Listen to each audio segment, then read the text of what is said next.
All right, welcome in. Monday Fun Day here, the calm before the storm, as we're getting ready for the big game this Sunday in New Orleans. We've got a lot this week to cover when it comes to that. Plenty of prop bets we're going to talk about here today. As you can tell, I am definitely not the Prez, who is on location in the south of France. If anybody happens to run into him on the street there, make sure you say hi. But we've got business here to take care of all week on WagerTalk Today. Steve Merril, RR1L, will be by. He's got a handful of Super Bowl props, not to mention a big slate in the association today. Jesse Schule will be by as well. He'll talk a Super Bowl prop. Also, plenty of action to talk about in the NBA. Let's not forget the one and only VR. Gianni the Greek will end things here today with the Steam Report, which leaves us no better way to start the damn week than with our good man, TC, Teddy Covers, in the house here. And Teddy got a little something for everybody here today. But Teddy, you and I were on last call over the weekend, and you and I both said as we woke up to the news yesterday that neither of us had Doncic as a Laker on our bingo card, but yet here we are. The hits kept coming. San Antonio went ahead and got a little bit better too as well, with De'Aaron Fox now teamed up with Wembanyama. I have no idea what the hell the Bulls are doing. But big picture here, Teddy, what does it all mean when you look at it from up top here? Who are the real winners and losers this week? Yeah, that's a good question, Joe. And a question with not an obvious answer. Let's break down Luka to the Lakers, Anthony Davis to the Mavs first, because that's the one where I genuinely thought the NBA future book odds went the wrong way after the trade. All right. The Lakers, and let me start with this. I'm not telling anyone to bet any of these future book odds, all right? I don't think the Mavs are winning a title this year. I don't think the Lakers are winning a title this year. I don't think the Mavs are coming out of the West. I don't think the Lakers are coming out of the West. So to make a future book, Dallas come out of the West, LA to come out of the West, either one to win the title, not anything I'm going to bet on. But the odds shift after the trade against Dallas. Dallas's future book odds basically doubled, and towards the Lakers, to me, is completely nonsensical. Okay, when we're talking about for this season, LA no longer has any low post defense. Okay, LA has a point guard who, while enjoying an elite skill set, is oft hurt and is someone who the team that had him didn't want him anymore. You know, when we speak about Luka behind the scenes, this is an attack on Luka's character. This is a slap in the face on a guy who, from a basketball standpoint, can be elite. But obviously the conditioning issues have been a problem. The ability to play has been a problem. The focus has been a problem. Does Luka give LA a chance somewhere down the line to win a title? It's still in the LeBron era, potentially. But this year, without Anthony Davis, I think the Lakers' playoff chances declined, not improved with Luka. And Dallas goes the other way. All right. It's not like the Mavs don't have someone that can handle the point, whether you're talking about Spencer Dinwiddie, whether you're talking about Jalen Hardy, whether you're talking about Kyrie playing minutes at points, where you talk about Max Christie, who they just brought in, and of course Quentin Grimes, who has gotten healthy and is now a factor. It's not like they don't have someone that can handle the basketball. And now they pick up, I understand Anthony Davis too has injury issues, but he's a guy with a ring. He's a guy who plays defense in the low post, and that's something you need to contend for a title. So if we're talking about LA's odds getting better and the Mavs odds getting worse for this year, when we're looking at it from a big picture, I don't understand the fascination outside. When we're looking at it from a big picture, I don't understand the fascination outside of we're just talking about LeBron James love, right? And like they just want LeBron. Like he's done it before. He's done it a million times before, Teddy, right? He played second fiddle to Kyrie when they went to the finals in Cleveland. We can't talk about 30 and 35-year-old LeBron like 40-year-old LeBron. He's not the best player on the team, and they still don't have a big. So how is anybody running to the window to back the Lakers here thinking they're going to compete with the Western Conference, the upper echelon? I don't get it, Teddy. So you and I talked off air before we did last call yesterday. Talked about how OKC, let's see him win a playoff series. And I know they won a playoff series last year, but OKC, when you're talking about in the West, are they a trustworthy favorite to come out of the West? They're not, because they haven't done it before. They've won one playoff series. And in the postseason, that sort of thing matters. And I'm very interested. I expect to be fading OKC come playoff time. Maybe things change between now and then, but I would expect that the Thunder will be a little bit overpriced. So you have OKC at the top. And then who else is your legit contenders in the West? I've heard, it can only be OKC coming out of the West. And that's nonsense. It's garbage. Dallas was live before the trade. They're still live after the trade.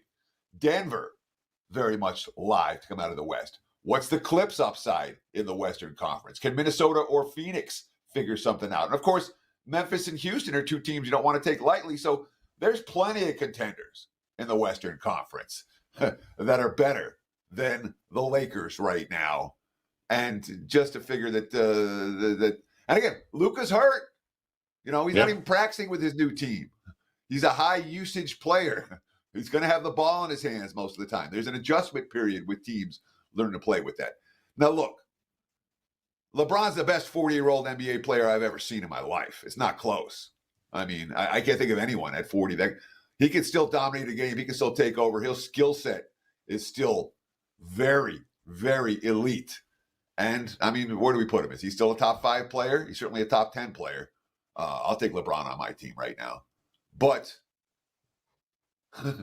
the pieces around him, again, and the defensive pieces around him now are very much a concern for LA. I don't think this improves their title chances this year. What it does is it gives them a superstar to build around moving forward, because LeBron ain't going to be there that much longer. And that is the bigger move for LA. And of course, now they're going to have to pay Luka. And Dallas clearly didn't want to do that, concerned about the effect of how hard he was going to condition and play after he got paid for real. One bet I did make this morning, Teddy, is I think I got, was it plus 125, plus 130, San Antonio to make the play-in game in the West. What did you think of this trade here with Wemby? They gave up absolutely nothing from a youth perspective. They still have all the cap space. They still have all the draft pick. It feels like San Antonio's playing chess and everyone else is playing checkers here. But what do you think of their chances now with the Aaron Fox coming to play with Wemby? Do you give him a shot to make the playoffs? So it's one of the interesting trades that I didn't like it for anybody. All right. I certainly don't like it for Sacramento. All right. We've seen Zach LaVine and DeMar DeRozan play together. We've seen it. And okay, Sabonis a little bit better than Vukovic. But that's a 500 team waiting to happen, and now you're going to pay LaVine? For the Spurs, you get De'Aaron Fox. De'Aaron Fox isn't a spring chicken anymore. All right. He's what, his 8th year, 9th year in the league, 10th year in the league. I would expect who they have to pay now. That's the thing that San Antonio lost in this trade. They lost the future flexibility to be able to bring in whoever. And they're going to have to pay De'Aaron Fox. That's why Sacramento let him go, because they didn't expect his skill set to last for another 5 years after this one. So the Spurs lose future flexibility, certainly to make the playoffs this year. And De'Aaron Fox is a really good player, okay? I think he'll fit well in San Antonio. And when you picture him running the pick and roll with Wemby and then perimeter shooters, San Antonio all of a sudden has scary potential. But, I mean, the Spurs had scary potential to begin with. But now you're paying Fox. He's getting older, and you're going to have to, all of a sudden San Antonio's window, the clock is ticking. The window's open. And I don't think it should be yet. I think the Spurs should have waited maybe a year or two before they opened that window. That's not the case now. So it certainly helps them short term. I don't know if it helps them win a title in the next couple of years, but it could. Sacramento, I have no idea what they're doing. Like I said, and for Chicago, I mean, they're I guess they got rid of Levine, but they're another team that's just, they've been playing this, 500 level basketball like Sacramento, a little bit better than 500 level basketball in recent seasons. And I don't see this trade moving the needle for either the Kings or the Bulls in a positive direction.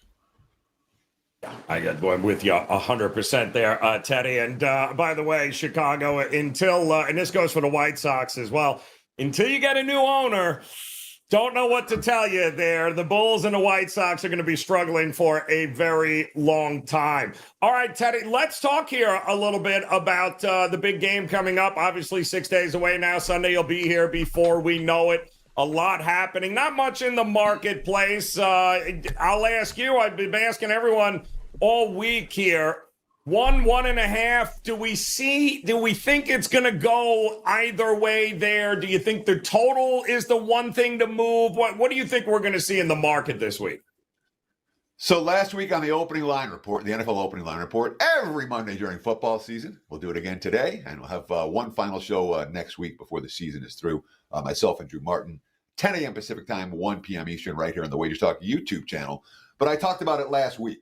Looking at the free WagerTalk live odds screen right now, I'm like, this line's not going anywhere. Open 1.5, sitting 1.5. Total open, I guess there were 49.5 out there. I'm like, there was a little bit of under money to begin with. I've been hearing from little birdies around town. And that's one thing I love about Super Bowl week is that, all my wise guy friends are around and they're all chirping all week. So you get the buzz.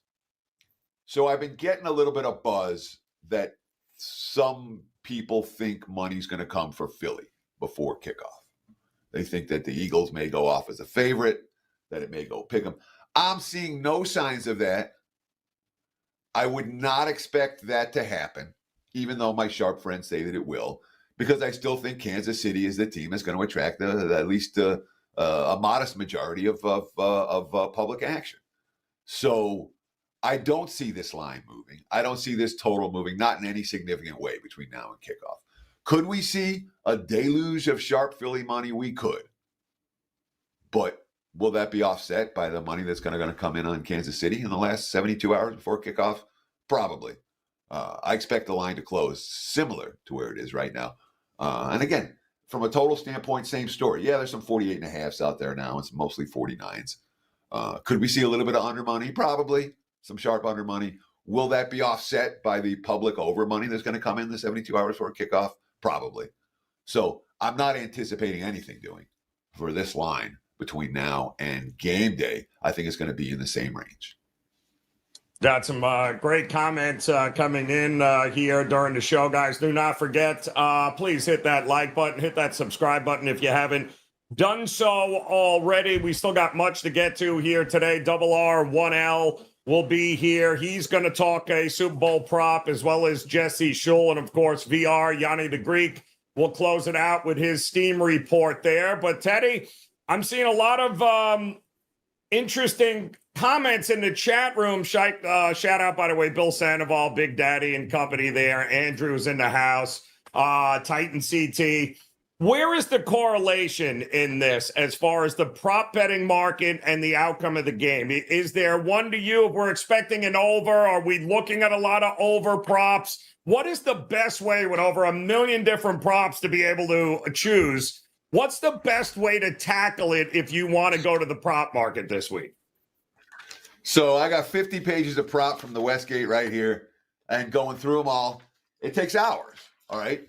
The answer is do your work. You're not going to look at a prop sheet and go, oh, this is the right bet. It doesn't work that way, at least not for me. You have to sit down. You have to make numbers. You have to think about numbers. You have to think about game plans. And then from there, stuff starts to pop. And when stuff starts to pop, you're like, all right, this is the way that I feel the game's going to go down. Now, what bets does this correlate with? There has to be some handicap of the game before you're making these prop bets. But I'll tell you what, the single biggest mistake that I see the casual bettors make, and I see them every year, there's a huge disparity in the types of bet recreational bettors are making versus professional bettors, the wise guys. The wise guys are very comfortable laying a price, laying some juice, betting more to win less. And the recreational bettors are always trying to find the long shots, the plus price props. How do I bet a little to win a lot? That's hard to do on Super Bowl Sunday. And you look at the props, I have a 9-play prop report out for the clients for Super Bowl Sunday. We have a 5% big ticket on the game. I have a 5% big ticket in college hoops tonight. There's lots of good bets out there right now. All right. But when we're talking about the best bets prop-wise for Super Bowl Sunday, for me, oftentimes they come with laying some juice and laying a price because the public has inflated some of these plus price opportunities. Score in the final 2 minutes of the first half, minus 330, the prevailing number out there. Do we expect to score in the final 2 minutes of the first half? Hell yeah, we do. Should it be a 3-1 favorite? Yes, it should be a 3-1 favorite. These are two teams that when they get the opportunity at the end of the half, they have the capacity to move the ball down the field and put points on the board. But are you going to find a casual bettor that's going to lay 3-1 on that? Hell no. That's all wise guys, and it's wise guys for a reason. They say, Teddy, right? Bet the favorites early, bet the unders, lay it early and bet the unders late here. If that's the direction you guys are going here. So you've got your homework in there, Teddy. I was going to suggest that the best way to do it is just to partner up with you now through, next Super Bowl at all, because that opportunity presenting itself at a hell of a price there, Teddy, right now. All picks until the next Super Bowl for just $11.99. That is an investment in you. That is the way you partner up, and that is the way you make money here. And your card for this big game, is it growing by the day? What do you anticipate to have by Sunday, Teddy, on your page at WagerTalk? I mean, I've got most of what I'm going to put in. It's up and available right now. We have a 9-play prop report. We have a 5% big ticket on the money line for the Super Bowl side on Sunday. And, of course, I also have a 5% big ticket for tonight, a rare 5% big ticket for tonight in college hoops. I went back since 2022. I've only had like 35 of them. Not many. And, of course, they've hit it better than 60% during that span. So you're right. Partner up. Great time to do it. The all-access pass. You can also use promo code SPORT50 to take $50 off a 30-day single sport pass. NBA, obviously, is rolling for me right now. We had a great weekend, 80% all sports weekend for the clients. So we'll see if we can keep it rolling in the new week. Locked and loaded with big plays for Monday night. Check it out right now. WT.buzz/TC. Gotta love that, Teddy, here. Also, Teddy on the way out, chat room wants to know, do you happen to have a color of the Gatorade that is going to be thrown? They're just throwing it out there. Don't shoot the messenger. I'm just saying that's what's rolling around in the chat room right now. So we'll get Teddy's color. We'll get everyone's color today, Teddy. So don't feel bad. I won't just throw you there. There was something like if the Chiefs won, when the Chiefs win, they put purple on Andy Reid. Is that the story? That's correct. That's one that I've heard before. So, but I don't know what happens if Philly wins. Is there green Gatorade? Yeah. That's correct. Yeah. Well, Dan will know that. Yeah. We'll have to get Dan's opinion on that because I'm pretty sure he's painted himself green all week. So that's the truth. That doesn't make a difference who wins. Yeah, I would think it does make a pretty big. I think that would correlate very much with which team is going to win. So, in my opinion, the better bet is probably on the side itself, not the color of Gatorade that is going to be poured on the coach's head to celebrate if that side wins. So I'll make my wager that way. Love it. Teddy coming up top of the hour for one of the final two. I mean, you got to love it, Teddy. We're at that point of the year. Opening line report with Drew Martin, guys, coming up top of the hour, 1 o'clock Eastern time. Teddy will have much more, of course, on everything props and what's happening in the marketplace in the NFL. Make sure that you guys stay tuned for that coming up after Wager Talk today. And as always, Teddy, we appreciate the time. Hit that like button and hit that subscribe button if you haven't done so already. Seeing roughly about 300 of you guys hanging out with us here today on YouTube. We certainly appreciate it. Little thumbs up, little subscribe button goes a long, long way as we get ready for a whole lot more information. Super Bowl prop as well as NBA talk with who better then double R, 1L. It is the man, the myth, the legend, Steve Merril in the house. I know you are wearing your William and Mary thong. I know you're ready to go tonight, Merril. I'm just saying, nobody needs to know, but I know you're going to be supporting them tonight in a big game in your backyard, in your alma mater, my man. But we'll get to that. In the meantime, what did you think of the Luka trade? Were you one of the guys running to the window to back the Lakers? Because it seems the entire market has lost their mind here, Merril. I was surprised by it. And then De'Aaron Fox was one we all thought was going to get traded. And then that happened, of course, yesterday to the Spurs. I think that is actually a very good move for San Antonio, big, small combo. I mean, a couple things. My first take was that I think Dallas actually benefits. And everyone thinks it's such a robbery for the Mavs. But they get a big and they have a small still in Kyrie Irving. But I think big picture, this is just Dallas not wanting to gamble on Luka's future for another 5 years or so. He's a 28-year-old that's going on 40. We always joke about that. I was actually watching the Christmas game live when he got injured. He barely took the step and just got shut down. I mean, nobody touched him. I would have been very cautious locking him up long-term. I think it's a good move for the Mavs, actually. The only question is that AD is an injury risk as well. So once again, pick your poison with both of them. But the Mavericks, of course, were in the NBA Finals last year. And I think with a big, small combo, and then if Lively can come back healthy as well, they could be pretty dangerous. So I don't think it was such a terrible trade for the Mavs as everybody thinks. And they got a first-round pick thrown in also, which could end up playing out in the future. Yeah, to be determined, right?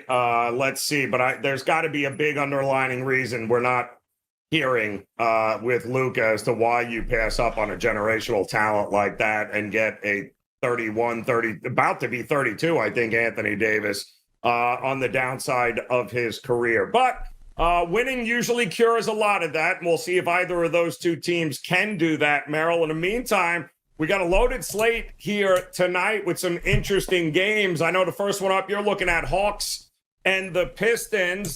Detroit handled business at home last night against the Bulls rather easily. Now Atlanta comes to town here. Second of a back-to-back for Detroit. Does it matter in how you look and handicap this game? Well, I mean, first thing, disclaimer with all the games this week, the trade deadline is still looming. I know we had some big news on Saturday and Sunday this weekend with some of the biggest names, but the trade deadline is this Thursday, February 6th. So we still could see some movement with some of these teams. So be careful cautiously with these games. Atlanta enters now off an 8-game losing streak. They do have a day of rest after the Indiana loss. I will say it's a step down in class for them after playing Minnesota, Houston, Cleveland, Indiana, 4 straight losses against those squads. And it's actually a quick revenge spot also because they just played Detroit back on January 22nd. That was the second of these 8 straight losses. Meanwhile, Detroit does enter this game off back-to-back wins. As you mentioned, they beat Chicago last night. It's now their 3rd game in 4 days, no rest situation. The line might look short, and it's hard to trust Atlanta off 8 losses, but I think a little bit of a contrarian call here with the Atlanta Hawks +4 tonight. Liking the Hawks here in a tough spot here for Detroit. Speaking of tough spots, well, I guess maybe it's not because the Bucks aren't playing Memphis, which appears to be the kryptonite here, Merril. The Bucks cannot beat the Memphis Grizzlies. They looked old and slow in that fourth quarter last night. Memphis looked a lot more spry. They turned up the tempo, and that was all she wrote for the Bucks. But now they've got to go back on the road to OKC, who seems to be getting a little bit of money here, up to 11.5. And who can blame them? They're rested. They're at home. And my goodness, who the heck knows who's even going to play for Milwaukee tonight? Yeah, for everybody that clicked subscribe and click the bell here on WagerTalk TV, they got a nice free play video Saturday afternoon. I did the Thunder and Sacramento game. So some nice weekend content, and I did give everyone a free play on Sacramento. In fact, I'm sorry, on Oklahoma City against Sacramento. And that line actually dropped from 9 down to 7.5 on Saturday because Jalen Williams was not going to play. And he averages about 20 points a game, but he's not the key player. Gilchrist is obviously the key player on that team, and I thought it was a very focused spot for OKC after losing 2 of their previous 3 games, and they routed the Kings by 34 points, 144 to 110. That was the play-on spot for Oklahoma City, in my opinion. Now, with that said, I do not trust the Milwaukee Bucks for the reasons you just mentioned. They've dropped 4 of their last 5 straight up, 3 straight losses, now traveling without rest, 3rd game in 4 nights. As of 12:30 Eastern here, we don't have the Milwaukee injury report. Wouldn't be surprised to maybe see some guys out, even though they've lost 3 straight. Jalen Williams is now questionable to maybe return for Oklahoma City. I'm going to stay away from the side. I think there's too much uncertainty there. But we have seen some money coming on the under, and I agree with that move. It's gone from 234.5 down to 232.5. There are some 233s out there still. Just can't imagine, Joe, that Milwaukee wants to run here, playing their 3rd game in 4 nights, a no-rest back-to-back situation. OKC's got 6-7 guys on the injury list, even if Williams returns. A lot of points here. We got a lot of wiggle room with the under here with all the uncertainty in this game tonight. Yeah, I mean, Middleton close to, 28, 29 minutes. Lillard, as well as Giannis, 37, 38 minutes in that game. Now, it's a tough spot for Milwaukee here tonight in this one. Maybe not. We got plenty of time, Merril, until Sunday gets here. And, of course, we've got plenty of content available already on our YouTube page, which is just another great reason for you guys to hit that like and subscribe button. But let's talk props here. What is your approach when it comes to 1,000 different props for this game on Sunday? What do you do during the week? I mean, how do you tackle them? What's the best advice you have for folks looking to dive into the prop market? Yeah, the first thing I say every year, the disclaimer I give is that you have to be careful not to overexpose your bankroll in the Super Bowl for several reasons. First of all, it's the final football game, so everyone gets excited. They want to go all in. Once again, there's a lot of basketball every day. There's baseball less than a couple months away. Keep that bankroll intact. And the other reason you want to be careful not to overexpose your bankroll is because most of the props are going to be correlated to how you think the game goes. And if you get it right, you're going to do really well. But if you get it wrong, you're going to do very poorly because it's all going to be correlated. So we're not making a bunch of 4% prop bets. We're making 1% to 2% bets because they're somewhat correlated on the outcome of the game. But once again, you have to start with the general premise. You think it's going to be high scored or low scored. That's going to determine a lot of your over-under props probably. Also, if you have a preferred side. But the biggest thing I look for is matchups, strengths versus weaknesses with both teams. And we have a little added bonus this year, Joe, because these teams just played exactly 2 years ago in the Super Bowl. I actually watched the replay of Super Bowl 57 last night to dig a little bit deeper. And I know there's some different pieces now, but there's a lot of the same pieces as well. The one thing I think it's different about this game is that the Eagles' defense was a lot better this season than last year and probably better than the year before as well. But that game was a shootout. We got a defensive return fumble for touchdown, almost a second one if you recall, but they ruled it a non-catch. So it was a very high-scoring back-and-forth game. And even with all those points, neither team scored 3 in a row, which normally happens. So I do think you could dig into that game book from Super Bowl 57 a little bit more than maybe in other past Super Bowls and find some edges for this rematch. So when you talk to us about a prop you're looking at here, looks like I believe you're going to focus on the Kansas City side here for the show. Run us through the thought process on how you came up with this one. Well, so I just talked about how we can dig into the game book from Super Bowl 57, but one guy you're not going to see in that game book is rookie Xavier Worthy, and I want to focus on him because I think he could be the X factor, no pun intended, but he's the fastest guy in the NFL. He broke the all-time 40-yard record in the Combine. He is a speed threat, but something else I look for with props in general in all sports is guys that are coming on more now than maybe their overall seasonal stats. Because, look, odds makers, they're smart. They look at the recent form, but they also are using seasonal stats. And Worthy is a guy that has vastly overachieved here the last couple months, and it makes so much sense. Because when you have a young rookie, 28th pick overall, first-round pick out of Texas, he's not going to necessarily get a lot of playing time early on. And you look at his receptions and targets for the first couple months of the season. In fact, we'll just look at the first 4 games this year. He had 4 targets or less in every game. His over-under receptions, by the way, is 5.5 for the Super Bowl. And he only had 4 targets in each of the first 4 games. And then all of a sudden in October, he had 22 targets in the next 3 games. You look at some of the games down the stretch. He didn't play in the finale against Denver.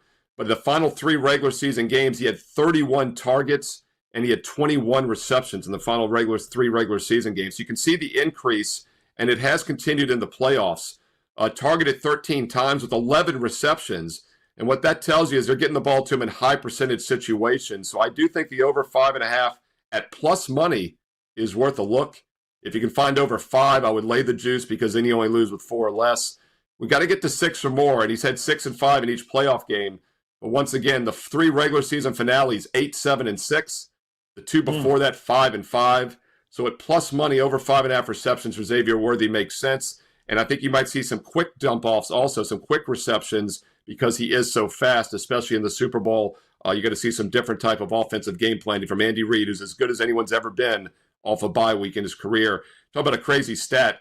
I believe he's the all-time career win leader for both the Chiefs and Eagles as head coach. And that was like 2 years ago when they were in Super Bowl 57. Just an incredible stat and an incredible coach. So I think they're going to find a way to get the fastest man in the NFL the ball quite often in Super Bowl 59. Yeah, put it in the hands of your playmakers, right? That's what it's all about. Right. I know a lot of guys that have been cashing tickets, I believe, with his rushing prop, too. Maybe his rushing yards. He seems to get those end arounds.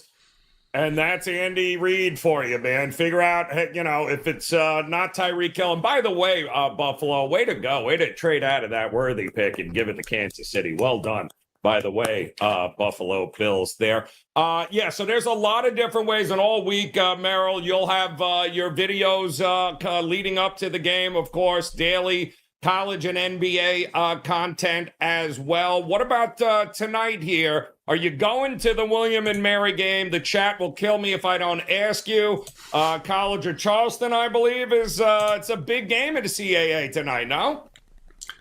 As a wise man once told me, am I going to the game? Does a fat dog fart, Bubba? That's what the guy told me. Yes, I will be at the game, but it is a late start, folks. 8 o'clock Eastern because it is on CBS Sportsnet National TV. A couple games ago, I made my national TV debut with my 80s hat, which you will see in the background over that shoulder. Which shoulder? I can't remember how these cameras. Right there. That's the 80s mesh hat. It is Star Wars themed tonight, Joe. They've been doing these theme nights. I will not be just dressed as a Jedi.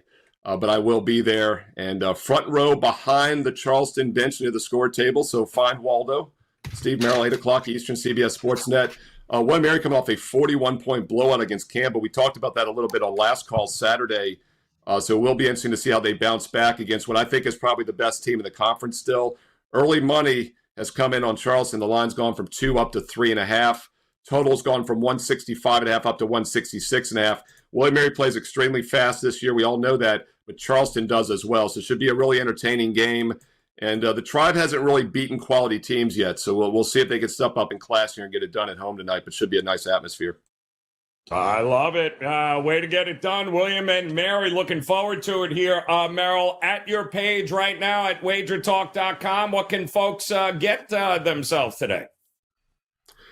I've actually got an NBA best bet, not one of the games we talked about. That's ready right now on my page at WagerTalk.com. And, of course, you can get the play tonight for $25, or you can get it for free, and then every week for the next of the year for $23 a week. So, seriously, get every week for the next year plus for less than a single play because we got our Super Bowl to Super Bowl special. It starts this Sunday and runs till next year's Super Bowl, exactly 365 days and nights of all sports. But as an added bonus, when you sign up this week, you get the next 6 days and nights for free. You can wait till tomorrow. You'll get the next 5 days and nights for free. So why delay?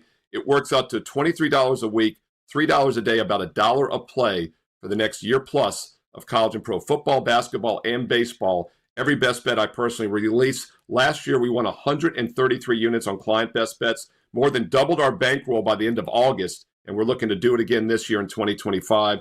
Check it out, Steve Merril, WagerTalk.com, and also get a daily free play on my page every day and use that shortcut to get there quicker. WT.buzz/SM. All right, R1L. He'll be sitting in this host chair this week as well, as we're hoping, fingers crossed, that Prez doesn't ski into a tree. But crazier things have happened. Otherwise, you might be seeing us a little bit longer. We appreciate it, Merril, as always. Don't forget, guys, hit that like button for us. We certainly appreciate it. We got much more coming your way, including Gianni the Greek will be here in a couple of minutes with his Steam report. We'll also have the one and only. It feels like we're doing a lot of Kansas City Chief talk here, but I know one man that will show up in this show and give you the skinny when it comes to the Philadelphia Eagles. So stay tuned. Our man Dan is almost finished painting himself green, and he will have some info for you on the Philadelphia Eagles coming up. But we got to bring in our other main man here, Jesse Schule, in the house. He, too, locked and loaded for the big game coming up Sunday, Jess. But you've got You got an NBA game and a college. There's really only one college basketball game, I think, that a lot of eyeballs are going to be on tonight. You're going to cover that between Iowa State and Kansas, two teams that are doing a great job of throwing up all over themselves here, my man. But tell me about the Rockets and the Knicks here tonight. The Knicks, some injury concerns happening here. The Rockets have had some injuries. Sengun, whether or not he's going to go. Van Fleet's been questionable. Knicks at home at the Garden. What are we thinking about this game tonight? Well, I'm glad that you asked, Joe, because when I did my research for this game, my knee-jerk reaction was, I like Houston plus the points. And I dug into it a little bit, and then I see Van Fleet is out. Van Fleet is not going to play tonight. So I started thinking to myself, well, who's going to pick up the slack with Van Fleet out? And I'm looking at Ammon Thompson. The guy was drafted as a point guard, played point guard until he arrived in the NBA. He's been playing some forward, small forward mostly, but he is their backup point guard. So he will get the opportunity to strut his stuff as a playmaker here. And he's going up against a Knicks team that might be without OG Anunoby. That will certainly be a benefit to him, not having to deal with Anunoby. And the Knicks record with and without Anunoby is something we've talked about quite a bit. Thompson's really stepped up his game. He's averaging 13.6 points per game on the season. But if you just look in January alone, 18.7 points per game. He does get a fair amount of assists. And, you got young players like this stepping up for Houston. There's a reason why they're only a half game back of Memphis in the division. This guy's a guy that's on the rise, and this is a real big opportunity for him to finally play his natural position. So I'm expecting big things from Ammon Thompson. We're going to go over 21.5 points and assists. Oh, 21.5 points and assists. That kid is really starting to come into his own. All of Houston, in fact. Let me ask you, Jess, because the whole world got lit up there yesterday with the news of Luka heading to the Lakers in what is still going to be maybe one of the craziest trades in the history of the NBA, I think, when it's all said and done. But with all the focus being on them and guys running to the window to bet the Lakers or fade Dallas or vice versa here, Houston, you can find them at a pretty decent number. What do you give the Houston Rockets? What's their ceiling this year? Can they actually make a run at this? Yeah, I mean, you look at who's in their way. You look at OKC as the favorite to come out of the West. And I think Houston matches up quite well with them. Some of these young players, as they get better. And let's face it, look at OKC last year against Dallas. They threw up all over themselves. They were expected to win that series. And, whether or not OKC can actually get it done in the postseason, that has yet to be proven. So, I certainly think there's some value on Houston. Yeah, I do too with that number there. Crazier things have happened. Hell, Luka got traded. Let's talk about college hoops here tonight, Jess, before we dive in to the big game, of course, and a prop that you've got circled for us. We're talking the big game tonight, main game, ESPN. It's going to be the primetime game, Iowa State at Kansas. Kansas coming off the single biggest meltdown in the history of Kansas basketball, which goes back a few years there, Jess. And Bill Self, yikes. Thank goodness you locked yourself in that long-term deal a couple of years back, because that was embarrassing to lose a shorthanded Baylor team and to give up up as high as 21 points in that game, and they could not get it done. Iowa State can't shoot anymore. Now they're on a 2-game losing streak. One of these teams has to bounce back. So which one is it, do you think? I think that blown lead, as you mentioned, I think that sets up a get-right game for Kansas. I think this is an easy one, to tell you the truth, Joe. One does not bet against Kansas at Allen Fieldhouse. It's simply something that you're not going to get up and excited to do that. You look at their overall record with Bill Self at home, 292-16 in home games. At one point, they won 69 straight at home. And I know they haven't looked as sharp this year. They've lost a couple home games, but let's look into those. So they lose in double overtime to Houston. Houston's a pretty damn good team. No shame in that. And then they lost a 1-point game against West Virginia. Iowa State comes in. They're looking a little bit suspect themselves. They're coming off a road loss at Arizona. And then they lose by 19 to a very below average Kansas State team. I know some of us at WagerTalk are Kansas State fans, but they're not exactly looking great in the Big 12 this year. You look at Iowa State, they've already lost at West Virginia, at Arizona. It certainly doesn't get any easier at Kansas. Just not enough points to even entertain the thought of taking Iowa State. And like I said, it's a get-right game for Kansas. I'll take the Jayhawks. I will try to get them on the money line, though. I was able to get this at 130. I wake up awful early because I'm on the other side of the world. Last I checked, I saw some 140s. If you can get it at 140 or lower, I would go money line rather than laying 2 or 2.5. But once it gets closer to 150, you're just going to have to lay the points because the value has been sucked up there. But yeah, Kansas all the way for me. Yeah, well, they're doing it a little differently this year, and they have not lost, by the way, I think 3 games at Fog Allen in a season since 2001. So it's been a hot minute since we've seen this team be that inept at home, not to mention Iowa State sweeping Kansas for the season series. Yikes, didn't think we were going to get that one coming either, Jess. So big game coming up here tonight there. Big game coming up on Sunday, Jess. And boy, you've been red hot too, especially when it comes to football here, my man. We got a prop you're going to tell us about, but first, break down what do you got going on at your page at WagerTalk, and just how good has it been? Yeah, I got an NBA play available. What my top prop in the NBA is up on my page, and I'm finalizing my 5-game Super Bowl card. I'm not going to be betting a side in the big game. I'm going to stick to props. Steve Merril brought up the fact that he watched the tape of Super Bowl 57, the same matchup between these two teams. Let's keep in mind how that game ended. Kansas City with the ball in a tie game. Phantom controversial pass interference call. I don't want to be on the wrong side of something like that in this game. I don't see an edge, to be honest. It's a pick'em game. You got some questions with the officiating. I'd rather sit this one out as far as taking the side and just focus on the props. And as you mentioned, if it ain't broke, don't fix it. 10-1 run. I was 10-1 with the NFL playoffs and the divisional round and the conference championships. And of those 11 plays, only one of them was a side. The majority were player props and totals. So, there's more than one way to skin a cat.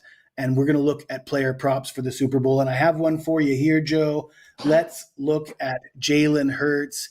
I think the biggest misconception about this Super Bowl, you talk to the casuals and they're all saying Saquon's going to go off for $150 and 3 tutties. Like that's just going to be something that's easy to do. Well, I'll tell you what, nobody's gone over 120. No running back has run for 120 yards in the last 20 years. And no running backs run for 100 yards against a Steve Spagnuolo defense in 18 straight games. I know damn well that if Barkley goes off for 150 yards and 3 tutties, the Eagles are going to win in a rout. I know it. You know it. Teddy knows it. Steve Merril knows it. And be sure that Steve Spagnuolo knows it as well. So he's going to be heavily invested in picking your poison, focus on slowing down Saquon. And, as you stack players in the closer to the line of scrimmage, that leaves open receivers or single coverage, one-on-one matchups. But I think that the Chiefs are going to be comfortable letting Jalen Hurts try to beat them. If they've got to pick their poison, they're just not going to open the door for Saquon to run all over them because that would be a disaster. And they'd rather see Jalen Hurts attempt to pick them apart and see if he can do it. And speaking of Hurts, Super Bowl 57, 304 yards on 27 of 38 passing. He also ran for 70 yards and a couple touchdowns as well. But yeah, 210 and a half yards for Jalen Hurts to over 210 and a half passing yards. I just don't think that the running lanes are going to be there for Barkley, and I think they're going to dare Hurts to throw the ball, and I think he can at least get over 210 and a half yards. Yeah, don't hate that at all. And I'm with you, Jesse, because I don't believe they're going to do anything different except wrap up. Do not allow them to bust the 65, 70-yard touchdown run and change the game like that. Otherwise, if he wants to get 3 or 4, 4 yards, be my guest. Just don't let him open the game up there. And I don't think they have to do anything really crazy to prevent him from going 70 yards on a mere drop back handoff and a stretch play, which apparently works wonders. Jess, you don't even have to draw anything exciting up. Just hand them the ball and let them go, apparently. So we'll see if Spags and company can get it done. I'm with Gianni Detroit, who's in the chat room right now. Under Barkley props across the board for him. Do you guys agree with that? I'm with you, Jess. I think it's going to have to be Jalen Hurts is going to have to outdo Patrick Mahomes if they're going to win this game. Always a pleasure, Jess. Good to see you here, my man. We'll see you, of course, throughout the week here on Wager Talk. Always a pleasure. Enjoy it, man. Appreciate the knowledge as always. Don't forget to hit that like button. Hit that subscribe button if you can here, guys, as we've got plenty more Eagles talk coming up. I can assure you on that. But what about the market? What are we seeing here? We had crazy NBA trades. We've got a crazy college basketball season. And, well, we got that big game coming up on Sunday. So who better to point us in the right direction than our man, Gianni the Greek? VR in the house. I see you changed the steam room shirt from yesterday. Outstanding, Gianni. It's always a pleasure, my man. He gave us a easy 20+% dip last night. You got to give your props to them. You kind of like you wear a jersey on Monday after a nice score. And once they dump, they hit that max pain level where they liquidated like $3 billion worth of loans that people were leveraged. And it's just been trading in that same spot from like 108 to 91. Like, it's going to stay in that same place. Like, honestly, if it dipped lower, I would have been like, with Bitcoin, okay, big deal. I bought a little Bitcoin. That's the worst that could happen. ETH, I bought a little cheap ETH. That's the worst that could happen. But I traded it. I got out of it. I got in and out of it overnight. That was easy. Now I'm just waiting for the next big dump. ETH down to like 11 to 1,200. I think we may see that in the near future. But it's all about hoops today. And so got college basketball. Just 2 NBA sides, no NHL. It's only that one NHL game, but they're mostly hitting those added board games. That's why you're seeing the screen light up. If you're looking at Odds Logic right now or the Wager Talk screen, you'll notice the light ups are all on the extra board. They're just pounding that. And it's kind of like the sharps versus the books there. So you got to get down quickly, or else you're going to miss the number more times than not. So that's what I've been doing all morning, getting these groups down, trying to confirm some things for my subscribers and keep the hot streak going. Yeah, well, the big game college hoops, obviously, Kansas taking on Iowa State, but I would imagine there's probably not a lot of move one way or the other in that, given these 2 high-profile games, and the books are just going to be waiting for the public to come in and bet. That's probably the only game the public's really betting at this point, Yanni. Yeah, and they're betting Kansas. That's why it was the opener 2. Now it's up to that 3. They're betting the over as well. That's usually the case, especially on those TV games, even with Kansas and, the under in that game. That's the surprise. Sorry. They're betting under in Iowa State and Kansas. A little surprising there. They usually tend to bet the overs on those primetime games. So probably some recency bias involved. I haven't really dug deep because they didn't bet it. Any of the groups that I work with or anyone else that shares information for groups that they work with, they weren't behind any of that move as far as the going from 2 to 3, or I think from 145, 146, where it sits at now. That's all recreational bettors related. That's why you don't see a big move. Like it tick. It went a half a point. When these guys pound, it's going to move a point and a half at least. So I wouldn't be, if you like Kansas, you got to get down early because the money's going to keep coming in up until tip off.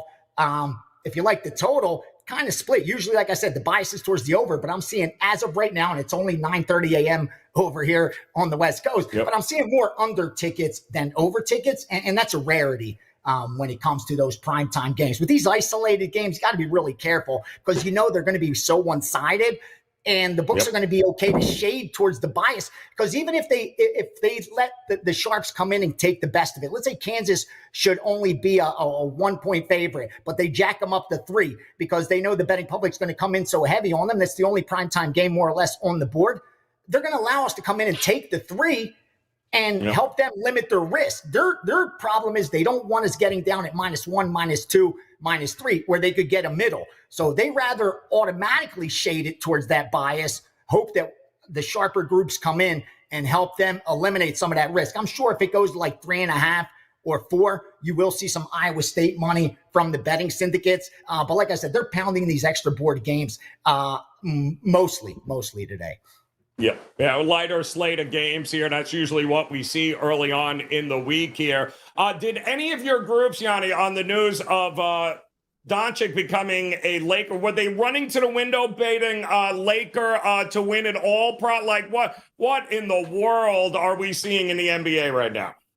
No, and they rarely come in with those to win a Super Bowl, to win an NBA championship, those futures, because the hold is so high. It's pari-mutuel. It's like being at the horse track. That's why they don't bet horses unless they have some inside information, because the hold is so high, upwards of 30-40% at times. So like, for example, it's 10 times higher than your straight bet. Like when you bet 11 to win 10, their hold is 4.5%. When you bet 10 on a future, their hold is $4. So they love this future money. It's $3 or $4. That's why the Sharps rarely get involved. They actually, in the NFL, was the one time this year that I saw it in a long time where they bet the San Francisco 49ers after like week 3 or 4 because they came out of the gate not doing so well. But on paper, they believed they were still the best team in the NFL and that the true implied probability wasn't what the books were offering. So they were willing to make that bet. Eventually, they ran into a bunch of injuries, so it was a losing bet. But it's rare they'll ever bet those futures. It's usually the recreational bettors because, like I said, it's pari-mutuel. If people start betting the Lakers, odds on the other teams go up. They start betting the Cavs, odds on the other side start going up. Just like the horse, the money starts coming in on the 2 horse, his odds go down, odds on the other ones go up. It's not like that, when we're going game by game, laying 11 to win 10. So I don't fault anyone for betting those futures. You got a nice ticket, usually long odds, a team to root for all season, especially with the NBA where almost everyone makes the playoffs.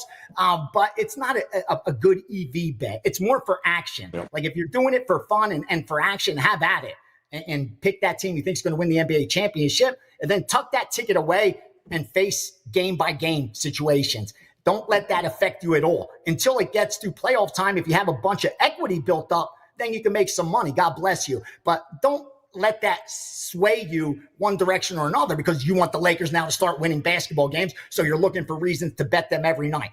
If you're betting any futures, bet that future, tuck it away. Kind of like March Madness. Put in your bracket, pick your final 4, bet your team to win it all, then tuck that bracket away and start looking at it game by game. Don't let those bracket picks affect what you're going to be doing when it comes to the point spread, because I see that happening all the time. And it's almost like you're putting yourself in a corner where you're needing this team to win, but the value may be on the other side. Yeah, that's so true with that. And by the way, they'd make that 49er bet again, given the opportunity and the value that it presented that early on in the season. So not every bet that is going to win, but if the value is there, you'll make that bet again, Gianni, right? You're not going to turn your nose because of the outcome of it. The bet, it's either a good bet or it's not. They don't all cash, but it's the process that matters the most here. What do you got going? I know you got a big UFC card coming up, right? Australia this Saturday here. So what do you have locked, loaded, ready to roll at your page at WagerTalk for us? I got my 5% up in the Super Bowl, handful of props, added another one today. I have a UFC card with my first 5% of the year, 14-5 on those over the last 365 days, over 40% ROI, over 40 units won on those big 5%. This one, you don't have to lay much chalk at all. In fact, I don't think you have to lay chalk on it. With that said, I also threw in another 3% earlier this morning. If you're going to get down on UFC with me, don't wait till Saturday. We're going to move these lines. Like I'm sure the bet I threw in as a 3% has already moved. I work with originators. I already have my leans circled. When they come in on a side that I like, I fire and I release it. And that's exactly what happened this morning, where I have my card already done because I'm taping a show for the UFC on Wednesday. So I have to already have my notes. I already went through the card already. So I know who I like. Now I just wait for the guys I respect to give me some confirmation. We got one that was worth a 5% early. We got one this morning worth a 3%. So I'm real excited about what's coming up this weekend. But between now and then, we can do some damage in hoops because there's a lot of opportunities on the board. Yes, love it, Gianni. If it ain't broke, we ain't fixing it, brother. It ain't broke with you. We ain't fixing it, man. We got a lot of bets coming up this week. And, of course, we'll see you all week here on Wager Talk Today. Enjoy, Yanni. We appreciate it as always, my man. We'll talk to you again tomorrow. But before we get out of here, guys, and don't forget, Teddy covers Drew Martin coming up here in just a couple of minutes here for one of the final opening line reports, getting you caught up with everything you need to know about Sunday's game. They'll have much more information, prop bets, all that good stuff coming up in just a few minutes. But we talked an awful lot about Kansas City. And this week, we want to get a non-biased opinion and a look at the Philadelphia Eagles. And if I mean, you want to talk about there is one person that will always keep it right in the middle, man. He will never, ever steer you wrong. Dan Alexander in the house. And Dan, I wouldn't imagine that you'd be biased at all in your Eagle thoughts, prop bets and opinions, because I heard that you have a lot of Kansas City props already bet. Is that true? What do you got for this team here this week? I'll be honest with you, Joe. I was gonna I was gonna turn the green screen on, and then I realized, oh wait, I don't have a thing that's not green on me. So we didn't have an option for that, or I would just be a floating head here. But yeah, a lot of Kansas City talk that we have here. So what we'll do, Joe, since when Prez is away, the producers will play. I'll hop on here every day and we'll give some unbiased thoughts. As you said, I got the starter jacket on here, nice Eagles green that we're rocking.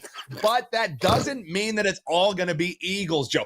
Day one, I'm going to respond, I think, tomorrow a little bit about this Saquon Barkley talk, all these unders that we're hitting, because wasn't the plan to stop Saquon Barkley every single week? And the guy rushed for over 2,000 yards. So we'll address that in the coming days. But I'll start off, Joe, so people don't completely lambaste me all week long. I actually like Pat Mahomes going over his longest rush for the game. The reason why I'm not going to be ISOing in strictly on his total yards is because how many times have we seen this get absolutely burnt by kneel downs at the end of the game, the gamesmanship where they'll run backwards for 15 yards even. So no one wants to be standing there with a Pat Mahomes total yards ticket that you lose on. So if you're going to bet Pat Mahomes, take the rush attempts over. But the one that I like is taking his longest rush over. Sure, if you look over the past couple weeks and you're trying to cash a ticket as the number's sitting right now around 13.5, he's been right around that number, under more than he has been over. But one thing that I know my birds do every single week, especially when you got a quarterback with some legs on him, is give up one of those big runs. They did it to Jaden Daniels last week. If you look at whenever they're playing teams with a little bit of a leggy quarterback, they gave it up, against the Jaguars with Lawrence. They even gave up a big rush to Matt Stafford in that game. And I don't think we think Matt Stafford's a big rusher. So with it sitting around 13.5, Joe, I think if you want to get down on some Pat Mahomes rushing, taking his longest attempt is the best way to just make it a one and done prop, that you're not sitting there with a losing ticket because of some craziness at the end of the game if Kansas City does get the win done. So it's not all birds props that I have for you, Joe. We do have one Pat Mahomes prop there for you that will start off the week to maybe ease us in before Wash Redskin in the comments absolutely comes to take my head off, Listen, unbiased opinion. That's what we're looking at from Philadelphia fans. Unbiased. The guy shows up all green and gives you a Pat Mahomes prop. What is tomorrow going to bring? You're going to have to just show up tomorrow here so we can figure it all out. Big shout out to Big Daddy Eric D, Titan CT, Memorabilia, Larry Sports Talk in the house. Always a pleasure to see you guys. Maybe Paul Bowman, best chat room comment of the week, wanting to know, was that Kenny Pickett? You're going to have to come back in and check it out here, guys. Always a pleasure, though. We appreciate it. Thumbs up, like button, get ready. Teddy Covers, Drew Martin coming up. Opening line report just a couple of minutes away. We'll see you again tomorrow here on Wager Talk Today.